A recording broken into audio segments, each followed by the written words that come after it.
something that we have discussed and I think we could explore. All right? Okay. All right. I got one more question. Okay, everybody's pointing at this young man, so I'm going to call on this guy right here. I think that's all his sisters were all pointing at him. They're like, oh, call on my brother. All right, I'm Hector, and I'm a student at UT. Good afternoon.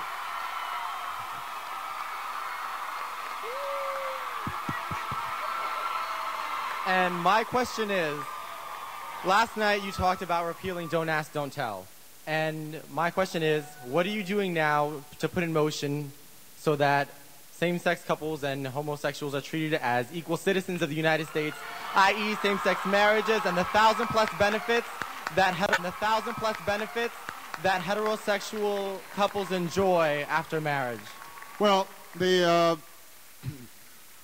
look, as I said last night, my belief is that a basic principle in our Constitution is that if you're obeying the law, if you're following the rules, that you should be treated the same, regardless of who you are.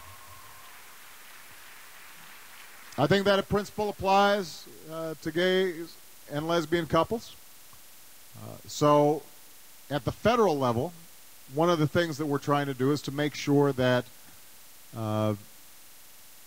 partnerships are recognized for purposes of benefits, so that hospital visitation, for example, is something that is permitted, that Social Security benefits or pension benefits or others, that same-sex couples are recognized in all those circumstances. I think that we actually have an opportunity of passing a law that's been introduced in Congress right now, and my hope is this year we can get it done just for federal employees and federal workers. A lot of companies on their own, some of the best run companies have adopted these same practices. I think it's the right thing to do, and it makes sense for us to take a leadership role in ensuring that people are treated the same. Look, if you are, regardless of your personal opinions, the notion that somebody who's working really hard for 30 years can't take their death benefits and transfer them to the person that they love the most in the world and who has supported them all their lives, that just doesn't seem fair. It doesn't seem right. And I think it's the right thing to do. Okay, look, guys, listen, everybody. I've got to take off. Wait. But I warned you guys I couldn't answer every question. Let me just say in closing. Let me just say this in closing. Let me say this in closing. Hold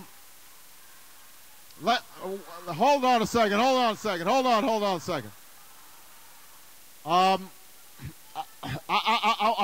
want to say this. Look, we've gone through a very difficult year. But I have great optimism that we have begun to dig ourselves out of this hole. In order for us to do it successfully, we're going to have to work together. We're going to have to listen to each other. We're going to have to be respectful of each other. So I want to end on mentioning something that I talked about last night. You know, our political dialogue in this country has always been noisy and messy because we come from different places, we've got different ideas, different beliefs. I understand all that. But we're all Americans. We all should anticipate that the other person, even if they disagree with us, has the best of intentions. We don't have to call them names. We don't have to demonize them. And that's true whether you are a Democrat or a Republican, whether you are a conservative or liberal, or an independent. Being respectful and listening to other people's point of views and understanding that most of these issues are complicated. Look, let me take the example of health care. Part of the reason why it's so easy to scare people about health care, even if they don't like it the way it is now, is because you've got doctors, you've got nurses, you've got hospitals, you've got insurance systems, you've got Medicaid, you've got Medicare, you've got the VA system.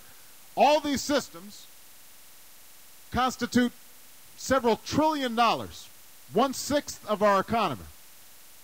Even if you come up with a great plan that lowers premiums and creates greater competition and ensures freedom for you to choose your doctor and is bringing down the deficit, all of the things that I've claimed, and prevents insurance companies from abusing customers. Even if we do all that, there's going to be somebody out there in a $2 trillion system who's unhappy with something, right? So they'll complain, well, you know, I'm a medical device manufacturer, and if you reform the system, that might force me to change how I sell my products. Or there's going to be a doctor who says, well, you know what, right now I get charged this way, and if you change how Medicare reimburses, then I might have to change my billing system, and that's going to cost me a few $1,000s, and I don't like that.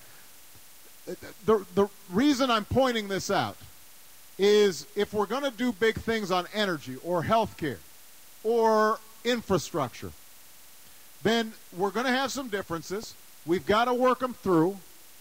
Nothing that human beings do will be perfect, but we shouldn't sort of assume that the other side is either heartless and doesn't care about sick people, or is some socialist communist who's trying to take over the healthcare system, or, you know, we start getting into these caricatures of each other that are so damaging. And frankly, you know, the political parties and the media haven't been helping. They've been making it worse.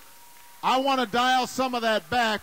Let's start thinking of each other as Americans first, figuring out how we can help one another, figuring out how we can move this country forward. I'm confident we'll do great. Thank you, everybody. God bless you. Thank you.